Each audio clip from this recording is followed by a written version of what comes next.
Hi friends, I'm Tilak. You're watching Tech May Be Unique, and today we're going to see how to enable the forced dark mode or dark mode on every website or every site that you just visit on your Opera browser on your computer. And if you're new to this channel, make sure to click on subscribe, and below we just quickly move on to the video. So how to enable the dark mode on every website? For an example, I just turned on the dark mode, so you can see if I just open a Google, I just search something like a Nokia here, and you just entered. You can see this is actually on dark mode. But while just entering into the website, it doesn't have a dark mode. It's actually on the brighter mode. So you can see the Nokia or a Google search. Everything is actually on the brighter mode.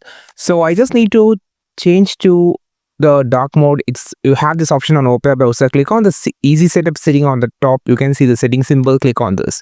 Now here you have the option called force dark mode on the pages. Click on this, which will enable the dark mode. You can see, so here also you can see if you just need to enable this, just click this. It will enable the dark mode forcefully or forced into the website. Or if it is doesn't have a dark mode, doesn't matter. You can just active this on your Opera browser.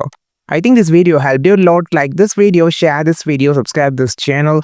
We will meet our next video with a super valuable content. This is Tilak signing off from Tech May Be Unique. Have a wonderful day.